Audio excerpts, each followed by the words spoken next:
বাংলাদেশের ছাত্র জনতার গণ-অভ্যুত্থানে ক্ষমতাচ্যুত সাবেক প্রধানমন্ত্রী শেখ হাসিনা চলতি বছরের শেষ নাগাদ দেশে ফেরার ইঙ্গিত দিয়েছেন। জানিয়ে চলছে নানা আলোচনা। এমন পরিস্থিতিতে সংসদীয় কমিটিকে কেন্দ্রীয় মোদী সরকার সাফ জানিয়েছেন, ভারতে বসে কোনো রাজনৈতিক কর্মকাণ্ড চালানোর অনুমতি নেই শেখ হাসিনার। শুক্রবার ৩১ জুলাই ইন্ডিয়ান এক্সপ্রেসের এক প্রতিবেদনে এ তথ্য জানানো হয়। সংসদীয় কমিটিকে ভারতের পররাষ্ট্র মন্ত্রণালয় জানায়, ঢাকা থেকে পাঠানো শেখ হাসিনার প্রত্যর্পণ সংক্রান্ত অনুরোধ ভারতের প্রচলিত আইন ও নির্ধারিত প্রক্রিয়া অনুযায়ী সংশ্লিষ্ট কর্তৃপক্ষ পরীক্ষা নিরীক্ষা করছে। আর আমার পাওয়ার চাই, আমি দেশে উন্নতি করতে চাই, সাফ কথা আমার। কংগ্রেসের সংসদ সদস্য শশী থারুরের নেতৃত্বাধীন কমিটি উল্লেখ করেছে, শেখ হাসিনার অবস্থানের বিষয়টি ভারতের সভ্যতাগত সংস্কৃতি এবং চরম বিপদ বা অস্তিত্বের ঝুঁকিতে থাকা ব্যক্তিদের আশ্রয় দেওয়ার মানবিক ঐতিহ্য থেকে নির্ধারিত হয়েছে।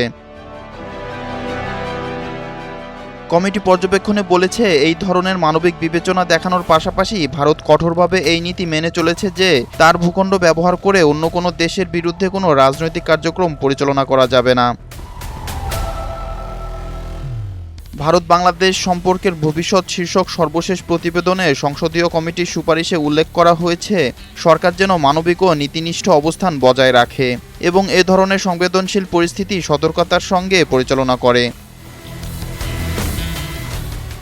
কিন্তু বাস্তবতা বলছে ভিন্ন কথা, কারণ চলতি বছরেই ভারতে বসে শেখ হাসিনা একাধিক সাক্ষাৎকার দিয়েছেন, যেখানে 29 জুন 2026-এ ভারতের এনডিটিভিতে এক্সক্লুসিভ সাক্ষাৎকার সহ 10 জুলাই 2026 রয়টার্সের মতো আন্তর্জাতিক সংবাদ মাধ্যমেও টেলিফোন সাক্ষাৎকার দিয়েছেন।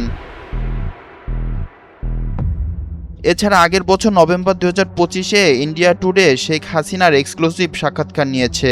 পাশাপাশি নিয়মিতই সামাজিক যোগাযোগ মাধ্যমে তার অডিও বার্তা ভাইরাল হতে দেখা যায়। একদিকে মোদী সরকার বলছে ভারতে বসে কোনো রাজনৈতিক কর্মকাণ্ড চালানোর অনুমতি নেই, অন্যদিকে নিয়মিতই শেখ হাসিনা তার রাজনৈতিক কার্যক্রম চালিয়ে যাচ্ছে। তবে কি হাসিনা মোদী সরকারের বারণ মানছেন না? বিশ্লেষকরা বলছেন, একটা দেশে ছায়াতলে থেকে সে দেশের নিয়ম অমান্য করা যেমন অসম্ভব, তেমনি হাসিনা যে সে দেশে থেকেই নিরাপদে রাজনৈতিক কার্যক্রম চালিয়ে যাচ্ছে সেটিও সত্য। এক্ষেত্রে শেখ হাসিনা প্রশ্নে ভারতের নীতি আসলেই স্বচ্ছতার মানদণ্ডে উত্তীর্ণ কিনা সে প্রশ্নেও দেখা দিয়েছে।